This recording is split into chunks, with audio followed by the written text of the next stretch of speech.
La Zona Cero.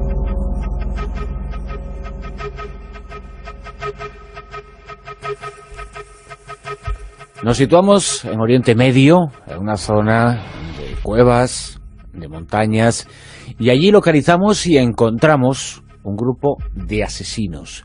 Y al frente de ellos, el viejo de la montaña. No es Al Qaeda y no es Bin Laden, pero bueno, bien podrían serlo. Hay algunos que relacionan ambos fenómenos, aunque en el tiempo medien varios siglos. Sobre los Hassassin, sobre el viejo de la montaña, hablamos esta noche en el monográfico con Jesús Callejo, Carlos Canales. Muy buenas. ¿Qué tal? Muy buenas noches. Buenas de nuevo, Silvia Casasola. Aquí estamos. Bueno, yo creo que hay bastantes vasitos, no sé qué habéis traído, que lo del viejo de la montaña, hay algún narcótico por ahí, no sé, ¿eh? Eso, ¿qué va a pasar aquí? Que prefiere el veneno, yo uso el puñal. Sí, pero la puñalada trapera, que coste. Yo prefiero el veneno, que no deja huellas, porque al final otro deja sangre, y es lo que utilizaban precisamente los asesinos, porque la palabra que utilizamos frecuentemente dentro del idioma castellano, que es asesino, procede precisamente de ahí, de los Hassassin, que eran los comedores de hachís. ¿Y por qué? Bueno, pues cuando se habla del viejo de la montaña es cierto que hay muchos tópicos, como todo en la vida, ¿no? Estamos hablando de un personaje del siglo XII, por lo tanto ha llovido muchísimo desde entonces y se la ha relacionado incluso con los templarios, porque también por entonces hubo incluso relaciones más que amistosas entre unos y otros, y eso que aparentemente eran enemigos. Pero es curioso porque era una orden muy jerarquizada, el gran maestre era Hassan Sabat, el viejo de la montaña, que era un cargo honorífico, un poco como el pirata Roberts, ¿verdad? Porque cada vez que moría siempre había un Hassan y el viejo de la montaña, tuviera la edad que tuviera, daba igual, como todos tenían barbas y parecían bastante longevos. Y de ahí viene un poco la palabra asesino, y ahora contaremos un poco por qué tenía sus sicarios eran tan fieles a la hora de ejecutar las órdenes ciegamente cuando se los daban este hombre Hassan. Y estamos hablando de alguien que era muy musulmán, que era un practicante del Islam, pero igual que pasaba con el cristianismo, y esto yo creo que es bueno decirlo ya desde el primer momento, en el Islam también había sus cuitas, había sus disidentes y había sus guerras internas intestinas. Está la parte mayoritaria, que son los sunitas, y luego están los chiitas, que es una parte minoritaria del Islam. Y dentro de los chiitas estaban los ismailitas. Bueno, pues de los ismailitas vamos a hablar, y uno de los principales representantes es Hassan Sabat, el viejo de la montaña. Lo de los ismaelitas viene, y conviene aclararlo, porque consideraban como secta separada de la rama principal o más numerosa del Islam, que Ismael era descendiente directo del profeta y por lo tanto, por parte de madre y por parte de padre, era la verdadera rama para ellos del origen del Islam. Hay que decir también que los ismaelitas actualmente siguen existiendo, no tienen nada que ver, por supuesto, con la secta de los asesinos, y son los gobernados o dirigidos espiritualmente por el Aga Khan, que están repartidos a lo largo de todo Medio Oriente, desde Pakistán hasta Siria, y aunque son unos cuantos cientos de miles, realmente no tienen la importancia y la fuerza que tuvieron durante un periodo muy concreto de la historia que va del siglo XI al XIII. ¿Cómo llegó la historia de los asesinos o de la secta de los Hassassin a Europa? Es sorprendente porque tiene como protagonista principal a uno de los grandes viajeros y grandes mentirosos de todos los tiempos, que fue Marco Polo. Entonces, Marco Polo, en uno de sus Marco Polo cuenta una historia en la que habla del viejo de la montaña, y hace lo que hace siempre. Marco Polo adornaba las historias suyas con un montón de leyendas y mitos, pero tenía una enorme fuerza evocadora, era muy bonito, porque contaba una historia realmente llamativa. Así que vamos a contar primero la historia tradicional que llegó a Europa de la secta de los asesinos, y luego contamos la verdad, que se parece en algunas cosas, pero no en todas. Dice Marco Polo que el viejo de la montaña vivía en una fortaleza llamada Alamut, todo eso es cierto, que esa fortaleza estaba en un paraje de belleza paradisíaca, en que secuestraba a chicos jóvenes o a niños, y solo les llevaba a las montañas, a su castillo. Allí los hacía vivir en un verdadero vergel, en un mundo de naturaleza preciosa, lleno de fuentes, bosques, cascadas, praderas, donde podían gozar de todos los placeres de la vida, incluyendo un potorrón de tías buenas que les habían puesto por allí para que retozaran a gusto. Unas uríes guapas. Claro, ¿no? ahí está, Poniéndose hasta las orejas de hachís. Claro, y como encima estaban drogados, y esto es muy importante, ellos tenían la sensación de que estaban en el paraíso, cosa que en parte era cierta. Es decir, claro, lo que pasa es que luego descubrían que todo ese paraíso tenía un pequeño truco. El truco es que debían una obediencia ciega a partir de entonces al viejo de la montaña, que entre otras cosas los había convertido en drogodependientes de hachís. Entonces, y de las uríes, de paso. Y de las uríes, de paso. ¿Y qué era lo que les ordenaba? Pues lo que les ordenaba era a lo que se dedicaba principalmente el viejo de la montaña, que era al asesinato selectivo de los líderes que amenazaban su poder en la zona norte de lo que hoy es Irán, para que los oyentes se puedan aclarar dónde estaba Alamut. Alamut estaba junto a los montes Elbruz, no confundir con el Elbrus del Cáucaso, más al sur, cerca de la frontera actual entre Irán y Azerbaiyán, o sea, en la zona de persas azeríes. De hecho, el origen de la secta es persa. Es persa y, como es bien conocido, los persas, a diferencia de la rama principal del Islam árabe, que son suníes, los persas, que son indoeuropeos, que no son árabes, son mayoritariamente chiíes. Y se supone, perdón, que el viejo de la montaña, el hachís que utilizaba era diferente. Ya en esa época las personas que habitaban allí lo tomaban o tenían conocimiento de él, o tenía una variedad distinta para que... No era habitual tomarlo. Ten en cuenta que estamos hablando de personas creyentes, de personas que practicaban la religión. Por lo tanto, los súbditos, aquellas personas que quedaban subjugados por la personalidad de este hombre, porque tenía un gran carisma, ¿no? Hassan Sabat, pues utilizaba el hasín, es decir, el cáñamo, precisamente para conseguir sus fines, es decir, crear un estado alterado de conciencia. Se le metían una especie de vergel y a partir de ahí, pues todo eran placeres de la carne, en fin, bebida, comida, todo tipo, precisamente para eso, para generar un poco el efecto de que esa persona estaba en el paraíso, y una vez que salía de allí, una vez que era depositada a los pies de Hassan Sabat, se le decía, bueno, has tenido la suerte, el privilegio de haber contemplado durante unos días el paraíso. Si me sigues fielmente, o bien si cumples la misión que yo te voy a encomendar, o bien si mueres, eso es lo que te espera. Así que imaginaros un poco la propaganda psicológica que esto supone. Es decir, a partir de ahí, claro, la mayoría de la gente no sabía lo que era el hachís y no sabía precisamente los efectos que le podía causar en la mente.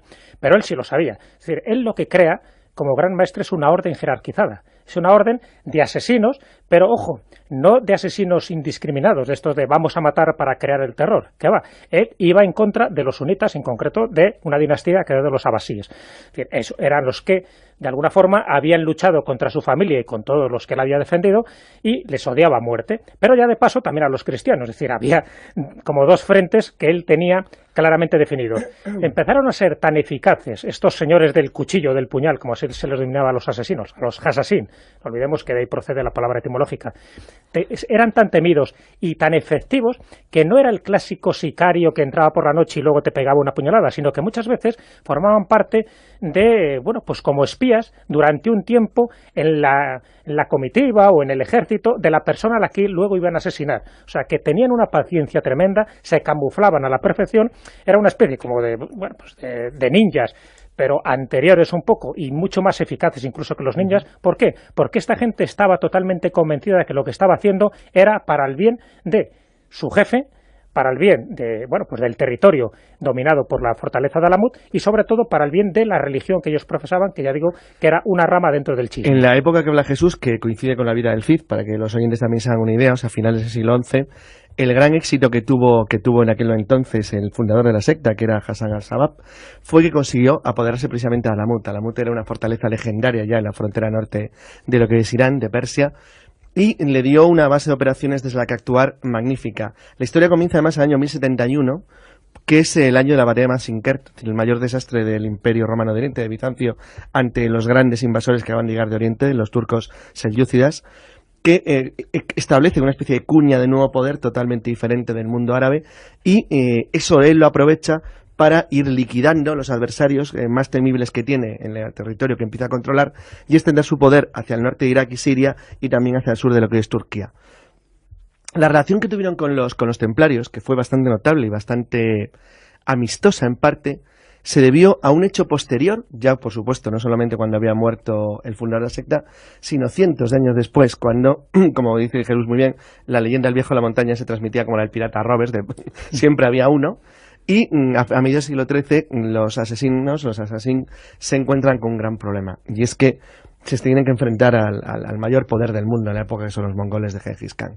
De hecho, es uno de sus nietos el que invade la zona en la que se encuentra el castillo de Alamut y destruye varias de sus fortalezas, y durante ese periodo de conflicto con los mamelucos de Egipto, con los turcos y con los tártaros, con los mongoles, es cuando hubo una buena relación con los últimos estados cruzados de Palestina, principalmente con San Juan de Acre, que era la principal base templaria de la zona y la base cristiana, y las relaciones fueron bastante amistosas, pero no porque no fueran enemigos, sino porque tenían un enemigo común muchísimo más peligroso. Cuando al comienzo del monográfico, que estamos hablando hoy, he hecho esa analogía con Bin Laden, con Al-Qaeda, Lo he hecho porque la primera vez que yo oí hablar precisamente de los asesinos de los Hassasin fue a raíz de los acontecimientos del 11 de septiembre y determinados estudios efectuaban algunas analogías entre los movimientos actuales tipo Al-Qaeda, tipo Hezbollah y estos asesinos, e incluso hablaban de cómo algunos de los líderes de los grupos terroristas de esa zona, bueno, pues han tenido inspiración o dicen haber tenido inspiración en estos movimientos. Absolutamente cierto en el caso de Irak, y te voy a poner varios ejemplos muy curiosos. Bueno, primero, aparentemente podría haber una diferencia esencial, y es que la inmolación como tal de los ismaelitas de la época de la fortaleza Alamut, o sea, de los siglos XI a XIII, no era como lo de ahora, en el sentido que ellos evitaban por todos los medios, no es que les importara mucho, pero normalmente era un asesinato muy selectivo. Es decir, la idea del hombre bomba, que en realidad mata más de su propio pueblo que del enemigo, no encajaba en absoluto con la mente de los asesinos. Eran asesinatos selectivos, hiperselectivos. Por un ejemplo brutal y diferente, no hubieran puesto los bombas contra las Torres Gemelas, hubieran matado a Bush. Es decir, hubiera sido ese el objetivo, a Rumsfeld. Hubieran ido contra el cabecilla o contra el jefe del problema. De hecho, eran especialistas en eso, en el asesinato político selectivo. La primera gran muerte que tienen, además muy llamativo, que es Nizam al-Mulk, que era el visir del sultán seyúcida Malik Saik.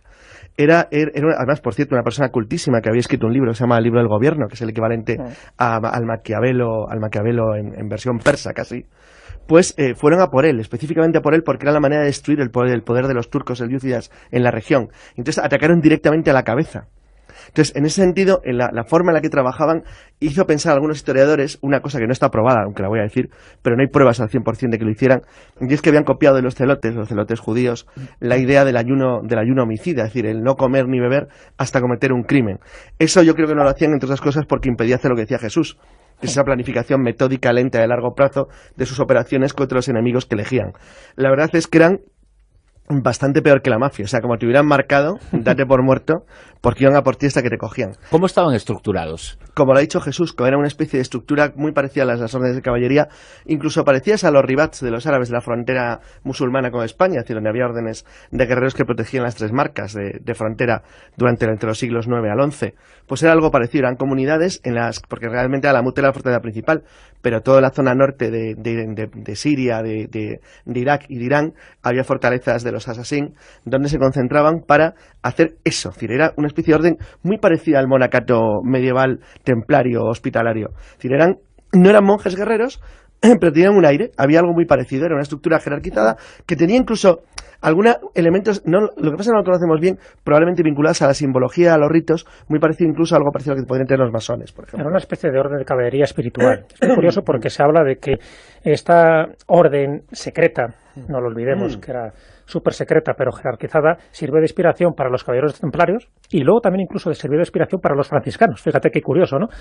Pero un poco en lo que es la organización, evidentemente no en los fines que se pretendían, pero les parecía tan eficaz esa jerarquía donde se iba delegando, ¿no?, como una especie de cadena de mando, era tan eficaz, y a la vista están los resultados que dieron, que, y como es anterior cronológicamente a la creación de los templarios, parece ser que los templarios, cuando se fundan como orden como tal en el año 1118, se basan un poco en esta estructura jerarquizada. Ya digo que dicen que también la orden de los franciscanos se basarían en lo mismo.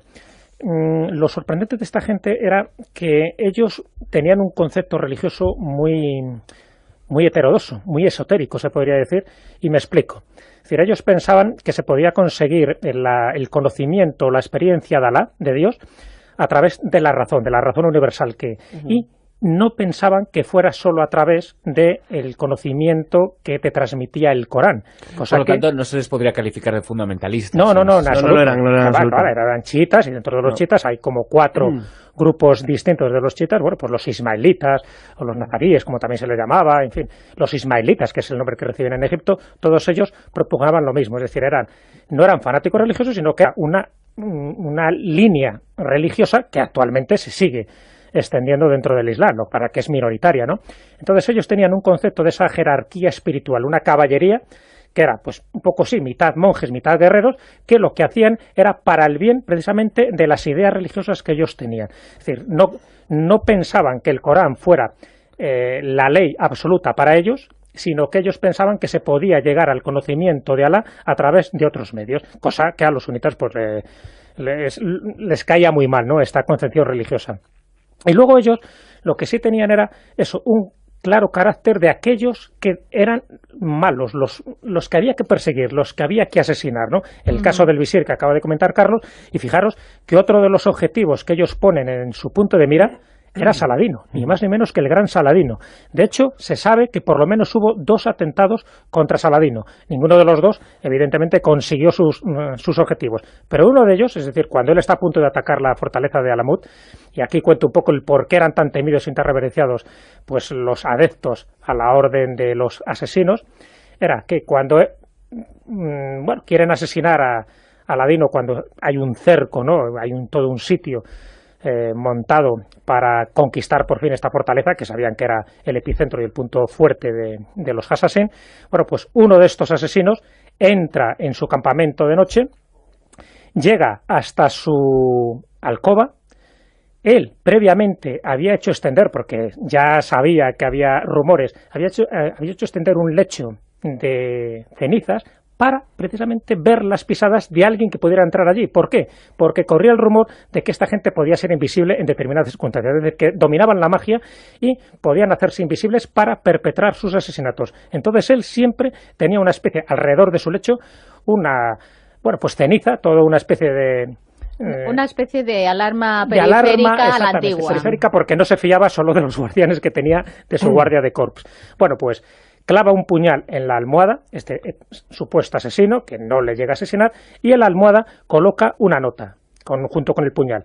Y la nota decía: vamos a por ti. Otra versión dice: estás en nuestras manos. Es decir, es como la advertencia de: te hemos podido matar, pero te hemos dejado con vida. Pero cuidado con la siguiente que vas a hacer. De hecho, él retira luego el sitio de Alamut y se marcha. Y dicen, que incluso hay una leyenda, ¿no?, que dicen que a partir de entonces Saladino que no se fiaba que entrara ningún extraño y que estuviese muy cerca de él. O sea, que está ahí. Claro, él ya tenía una verdadera psicosis. Pero tenía psicosis por este personaje porque sabía lo que era capaz de hacer. Y cuidado, cuando... estamos hablando de esta época histórica, Saladino no llegó a conocer al auténtico viejo de la montaña, es decir, está conociendo a uno de los sucesores, claro, pero que formaban parte del mismo ritual y tenía las mismas actitudes sanguinarias que su fundador. De hecho, después de la muerte de Saladino, el viejo de la montaña, es decir, los asesinos se mantuvieron solamente medio siglo, 50 años. Porque, hasta 1256. Claro, en 1256, cuando se rinde el último de los asesinos, se rinde a Hugh, que era uno de los nietos de Gengis Khan y hermano del que entonces era Gran Khan. Por cierto, que el Khan incumplió su palabra y asesinó luego al jefe de la montaña, al viejo de la montaña y a toda su familia. Pero bueno, era la tradición mongola, tampoco era tan extraño. Pero la tradición de los Assassin continúa de alguna forma, aunque hubo un punto final en su historia. Sí, siguió. Al igual que hemos hablado de otras órdenes, ¿no? Por ejemplo, los templarios tienen su final, pero sabemos que, o hay sospechas de que esas tradiciones siguieron de algún modo. A través de otros grupos, de otras sectas, se mantuvieron. La creencia se mantuvo. Los ismaelitas, como hemos contado ya varias veces, siguen existiendo con fines muy diferentes. Lo otro se mantuvieron como se mantienen todos los mitos, como ocurrió con los ninjas en Japón o como ocurrió, como tú bien has dicho, con los templarios en Europa Occidental. Es la idea, la leyenda de que algo tuvo que quedar. ¿Que es posible algo que quedara? Sí, es cierto, sobre todo porque se mezclaron las historias de los Assassin como leyenda y recuerdo en gran parte con el nacionalismo persa a partir del siglo XIX. Por cierto, hay que tener en cuenta que el conocimiento en Europa de los asesinos es muy reciente y cumple este año 200 años. Porque se debe a un investigador arabista, Silvestre Sassy, que en 1809, como he dicho ahora hace 2 siglos, publicó un tratado en el cual él demostraba, filológicamente, que la palabra asesino de los idiomas occidentales, del inglés, del español, del italiano y del francés, derivaba de esta palabra que era entre Europa a los cruzados. Luego ya Bernard Lewis, en un libro que se llamaba Los Arabistas, era un gran arabista, pues ya confirmó y demostró que eso era cierto, y la publicación de una obra de un austríaco, Joseph von Hammer, que se llamaba Historia de los asesinos, en 1818, bueno, pues hizo conocer a Europa Occidental cuál era la verdadera historia de este extrañísimo grupo de sicarios del viejo de la montaña, que eran conocidos solamente por las leyendas y las tradiciones. ¿Cómo vivían ellos? ¿Cómo era su día a día? ¿Vivían apartados? ¿Vivían escondidos del resto del mundo? No, lo curioso es que no, pero vivían vamos a ver, vivían separados y ocultos de sus enemigos, como todas las sectas, Claro, como todos claro. los grupos. Pero respecto a No, sus era propias una sociedades. estructura feudal en la cual el señor de la montaña, el viejo de la montaña y sus grupos gobernaban una población que se dedicándose obviamente a lo que hacía, al pastoreo, a la ganadería, que es de lo que ellos vivían, eran como un ejército parásito, pero en ese sentido no se diferenciaban mucho de los turcos. O sea, eran un poco durmientes hasta que se ponían en marcha para Claro, una misión. había de todo, había como ha dicho Jesús, que era una estructura muy organizada, había de todo, desde los que tenían obviamente que proteger una fortaleza hasta los que tenían como misión asesinar a un visir enemigo o al jefe de un castillo. Además, había hasta 10 fortalezas, por lo tanto Sí, era una población grande. bastante numerosa. No solo era una fortaleza, sino que toda una población un poco repartida en un territorio que ahora mismo estaría entre el Líbano e Irán, que es donde tenía pues un poco su cuartel general. De hecho, Balduino II, uno de los reyes del reino de Jerusalén, los protegió durante un tiempo, intentó ayudarlos precisamente porque le venían bien como contrapeso a los mamelucos de Egipto y a los musulmanes que rodeaban y asfixiaban los pequeños estados cruzados.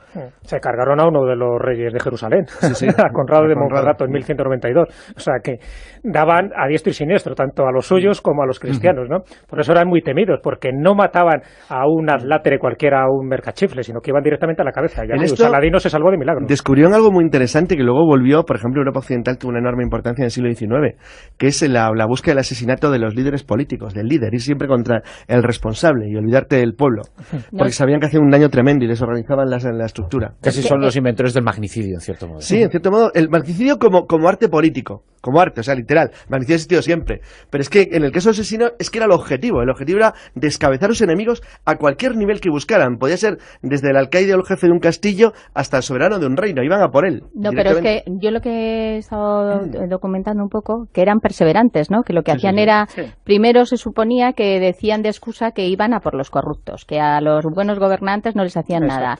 Y luego pues se iban infiltrando esos asesinos y cuando no conseguían hacer la misión, pues si había desaparecido o le mataban, volvían a enviar a otros asesinos infiltrados hasta que conseguían al final ese fin, que era matar al que habían elegido ellos. Por eso eran temibles. En el momento que fijaban un objetivo, antes planificaban bien la operación, el tiempo para ellos no existía, es decir, si esa persona no conseguía su objetivo, iba a otro. Pero al final acababan matando al personaje que ellos querían. De hecho, Raimundo de Trípoli es otro de los que mueren en 1152 y era una de las personas que estaba de lo más protegida y de lo más salvaguardada. Y ahora han sido protagonistas de varios libros, ¿no? Creo, Hay también. varias novelas, además. Novelas. Les pintan como malos y como buenos, depende de qué novela Luego leamos. quiero leer, sí. Los Hassein, los asesinos, protagonistas esta noche, con el viejo de la montaña al frente de ellos, por supuesto, en los monográficos. Jesús, Carlos, muchas gracias. Pues nos vamos con el alfanje, que creo que nos llaman en otra misión. Si habéis os afeitáis la barba, que ya se van notando. Bueno, porque ya no seremos el viejo de la montaña. Trapera, que coste. Yo prefiero el veneno que no deja huellas, porque al final otro deja sangre y es lo que utilizaban precisamente los asesinos, porque la palabra que utilizamos frecuentemente dentro del idioma castellano, que es asesino, procede precisamente de ahí, de los hasasin, que eran los comedores de hachís. ¿Y por qué? Bueno, pues cuando se habla del viejo de la montaña es cierto que hay muchos tópicos, como todo en la vida, ¿no? Estamos hablando de un personaje del siglo XII, por lo tanto ha llovido muchísimo desde entonces y se le ha relacionado incluso con los templarios, porque también por ejecutar las órdenes ciegamente cuando se los daban este hombre Hassan. Y estamos hablando de alguien que era muy musulmán, que era un practicante del Islam. Pero, igual que pasaba con el cristianismo, y esto yo creo que es bueno decirlo ya desde el primer momento, en el Islam también había sus cuitas, había sus disidentes y había sus guerras internas intestinas.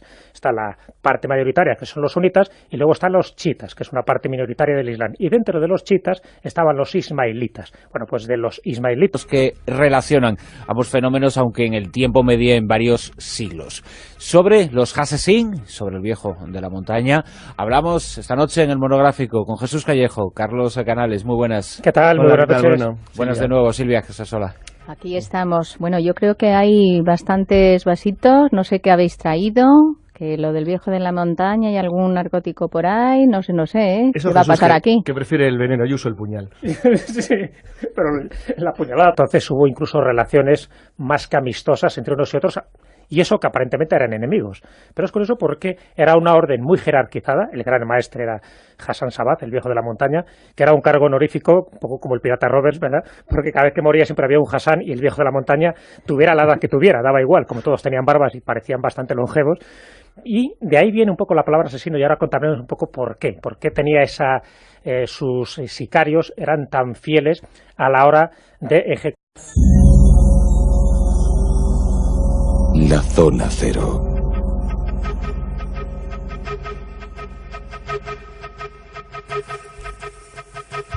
Nos situamos en Oriente Medio, en una zona de cuevas, de montañas, y allí localizamos y encontramos un grupo de asesinos.